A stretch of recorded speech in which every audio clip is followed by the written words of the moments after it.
Hello, I welcome you all with love to Cousens Commentary.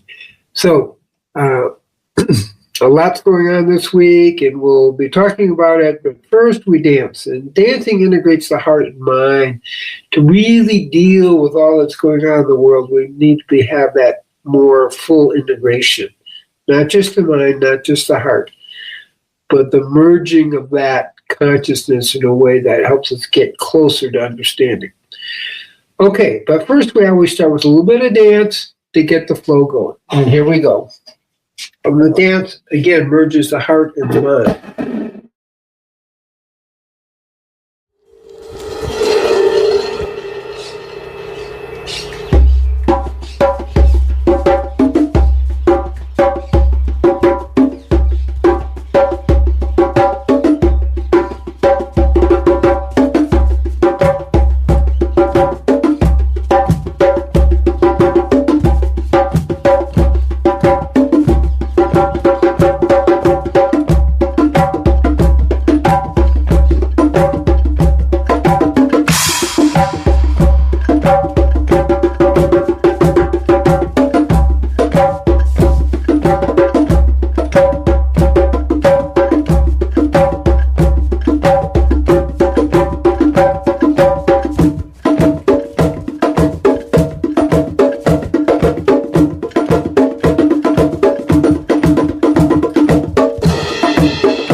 Very good.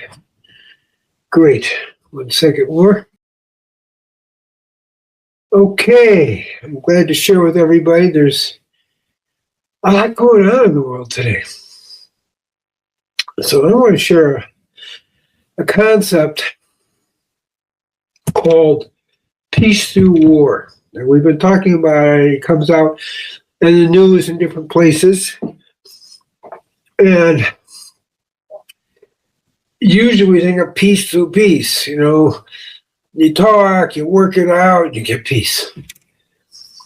But when we take a look at the history of how things have worked, and particularly the Neville Chamberlain approach didn't work with Hitler. Hitler just kept going because you couldn't appease someone like Hitler. He had a different agenda. Churchill comes in. We're not appeasing anymore. We're ready to fight. Now, more recently, we have Iran.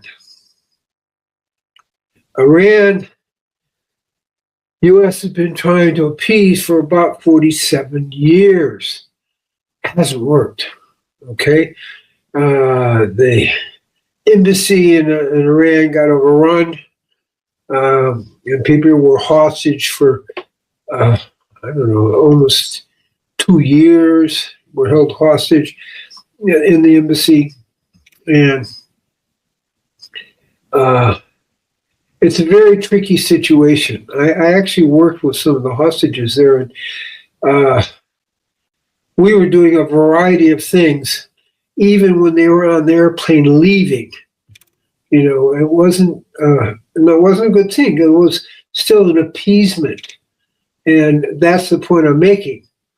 And now we have another thing. And since the last 47 years, since the mullahs came into power, well over 800 Americans have been killed by the mullah regime over the years.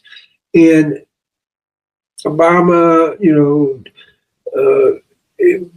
mostly all the presidents were all really into appeasement.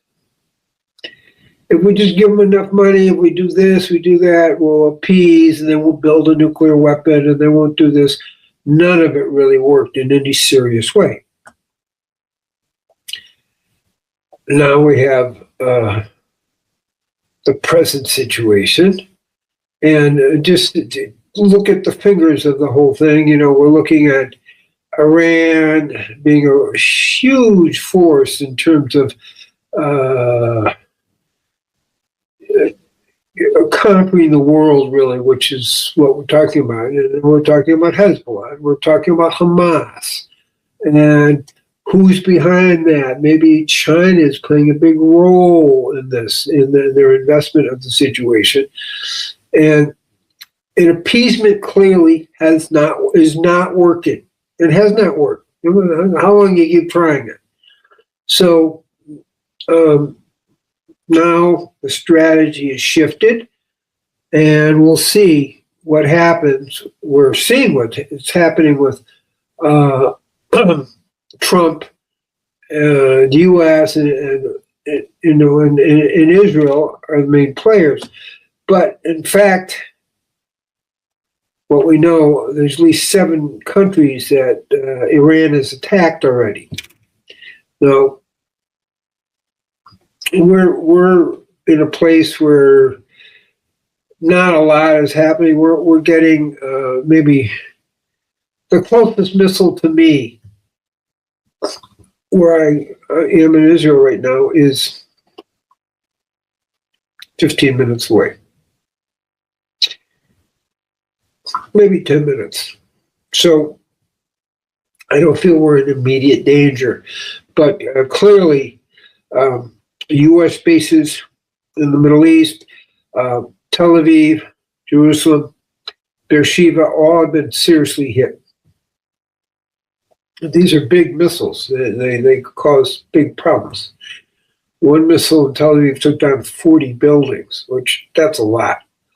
So we are actually looking at a serious concern. Appeasement didn't work. And now Trump has made a move to say, well, and it's also his style. This appeasement is not working. We tried talking to you, you're not listening. And so we're not going to appease. We're going to achieve peace through war. And I think that hopefully the appeasement has ended, and he's going for surrender, like we did with Japan, like we did also with Germany. And that seems to be the way the world works. I'm not saying it's the best way. I'm saying it's the way that appears to be working. Now, I have to tell you, last night, there 3 missiles came our way. Today, another 3 missiles. So it's not all over. It looks that way in the way the newspapers are writing about it, but it's not exactly the experience. We are still, where I am, getting alarms, and so I'm aware that the fast-acting approach is better. Better to get this over with rather than have cruise missiles or whatever, ballistic missiles being shot at you. It's not the most comfortable thing. After 47 years, Trump is putting the Trump card down and saying, that's it, we've had enough. So the question is, at least for me in particular, but for many, many, many people, is wait, I thought we could do peace through peace. What happened here? But the heart and mind have to be connected. And people have to, in a sense, share some common rules. And that's not what we're seeing from Iran. That's not what we've ever seen from Iran. That's not what we've seen from Hamas. That's not what we've seen from Hezbollah. They're not playing by the same rule book. Now, I'm not making a criticism of them. They're choosing, based on their worldview, to play a certain way. What I'm talking about is a different concept. The concept is pay attention to what the other people are doing, honor their way of thinking, and approach it in a way that can defeat them with their way of thinking.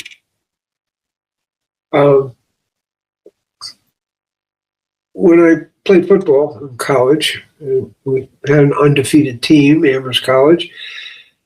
We studied their offense very intensely. I was a middle linebacker, an offensive guard, and kind of all New England, and et cetera, et cetera. But the point I'm making is I memorized their plays.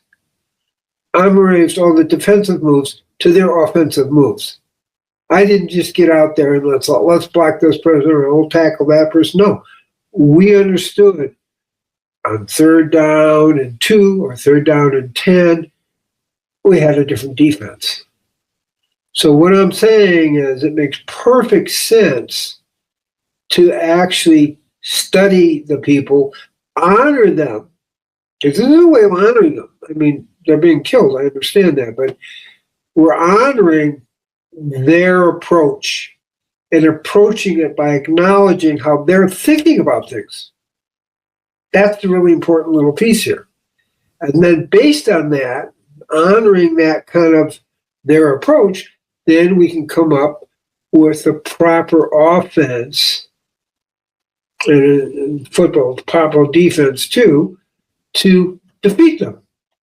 We also, in football, we studied their defensive formations and had a set of plays per every position on the field. So there's no different here, except people are getting killed.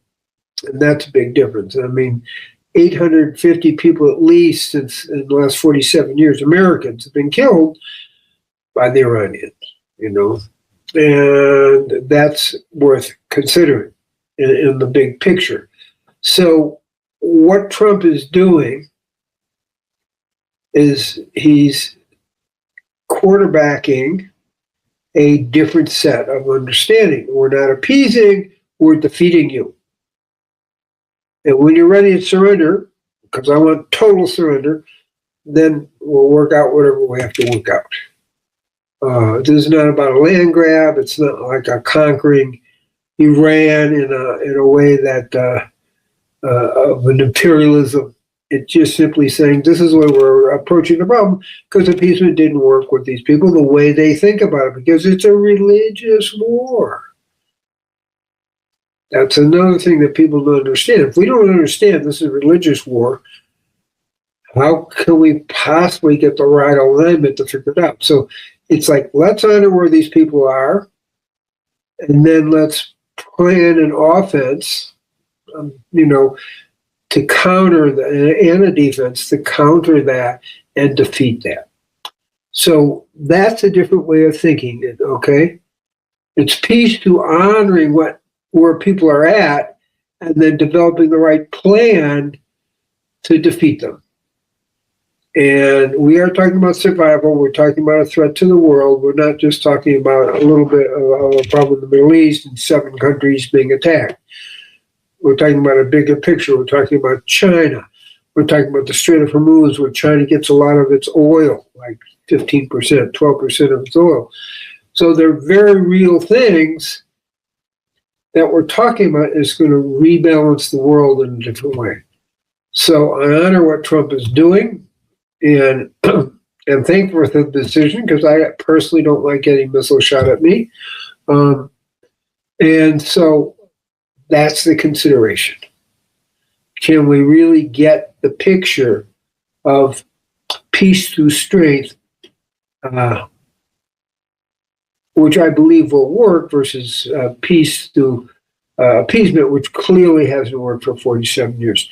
So I want to bless everybody for being open to hearing these ideas. And I want to thank Doug, who's behind putting this on for me. And so, peace be with you. I do invite you to a spiritual fasting retreat we're doing in the Dominican Republic. It's a 7-day spiritual fast, and you go to www.drcousinsspiritualfast.com, and you're welcome to join us in the Dominican Republic and have a really special time, physically, emotionally, mentally, and spiritually. So peace be with you. Shalom, shalom, shalom. Om Shanti, Shanti, Shanti. O Matakiwasan. Aho.